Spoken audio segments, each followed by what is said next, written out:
Praise the Lord. இன்னைக்கு ஏசப்பா உங்களை பார்த்து சொல்கிற வார்த்தை என்ன அப்படின்னா, சோர்ந்து போகாமல் எப்பொழுதும் ஜெபம் பண்ண வேண்டும். ஆமீன். ஆண்டவர் இதை கட்டளையாக சொல்கிறாரு. என் மகனே, என் மகளே, நீ ஜெபிக்கணும். நீ ஜெபிக்கணும். மற்றவங்க உனக்காக ஜெபிக்கிறது கிடையாது. நீ உனக்காக ஜெபிக்கணும். உன்னோட குடும்பத்துக்காக நீ ஜெபிக்கணும். நீ வேலை செய்கிற இடத்துல இருக்கிறவங்களுக்காக ஜெபிக்கணும். நீ இருக்கிற இடத்துல இருக்கிறவங்களுக்காக ஜெபிக்கணும். தேசத்துக்காக ஜெபிக்கணும்.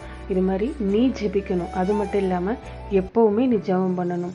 எப்போவுமே எப்படிங்க ஜெபிக்க முடியும் அப்படின்னா, ஜெப அறையில் போய் முழங்கால் படிட்டு ஜெபிக்க முடியுமா? முடியாது. ஆனால் காலையில் 1 மணி நேரம் 2 மணி நேரம் தனி ஜெபம் பண்ணுங்க. ஏதாவது வேலை செய்யும்போது வேலை பாட்டுக்கு நடக்கட்டும். இருதயத்தில் ஆண்டவரை துதித்து அவரோட பேசிகிட்டே இருங்க. முடியாத ஒரு காரியத்தை ஆண்டவர் சொல்வாரா? சொல்ல மாட்டார். எப்பொழுது ஜெபம் பண்ணுங்கன்னு ஆண்டவர் சொல்கிறார் அப்படின்னா என்ன அர்த்தம்? முடியுன்றதுனால தான். அது எப்படின்றது தான் நம்ம அறிந்து கொள்ளணும். எல்லாத்தையும் நம்ம ஜெபத்தோடு செய்ய முடியும். செகண்டு, சோர்ந்து போகாமல் ஜெபம் பண்ணணுமா? ஏன்னா ஜெபத்தை தடுக்க சாத்தான் சோர்வை கொண்டு வருவான். ஒரு பிரச்சனை, ஒரு போராட்டம், இல்லை ஒரு கஷ்டகாலம் வரும்போது நம்ம சோர்ந்து போயிடும். சோர்வை நாவியை கொடுத்து நம்மளை ஜெபிக்க முடியாமல் செய்வான். அதனால தான் ஆண்டவர் சொல்கிறாரு, சோர்ந்து போகாத ஜெபம் பண்ணுன்னு. ஜெபம் பண்ணுறதுல இன்னைக்கு சோர்ந்து போயிட்டீங்களா?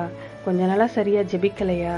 காலையில் எழுந்தோன்னு ஒரு 5 மினிட்ஸ் ஜெபிக்கிறோம், வெளியில் கிளம்பும்போது ஒரு 5 மினிட்ஸ் ஜெபிக்கிறோம். இப்படியே உங்கள் வாழ்க்கை ஓடுதா? ஆண்டவர் சொல்கிறாரு, நீ ஸ்ட்ராங்காக ஜெபிக்கணும். நீ சோர்ந்து போகக்கூடாது.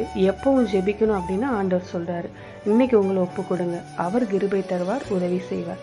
ஜெபிக்கலாமா? எங்கள் நல்ல தகப்பனே, அப்பா, நான் எப்பொழுது ஜெபிக்கணும்? சோர்ந்து போகாமல் ஜெபிக்கணும். எல்லாருக்காகவும் ஜெபிக்கணும். அதற்கான கிருபையை எனக்கு தாங்கப்பா. நான் சோர்ந்து போய் ஜெபிக்காமல் இருந்ததற்காக என்னை மன்னிச்சிடுங்க. இன்னைக்கு எல்லா காரியங்களுக்காகவும் நான் ஜெபிக்கிறேன். ஒரு அற்புதத்தை காண கிருபை செய்யுங்கப்பா.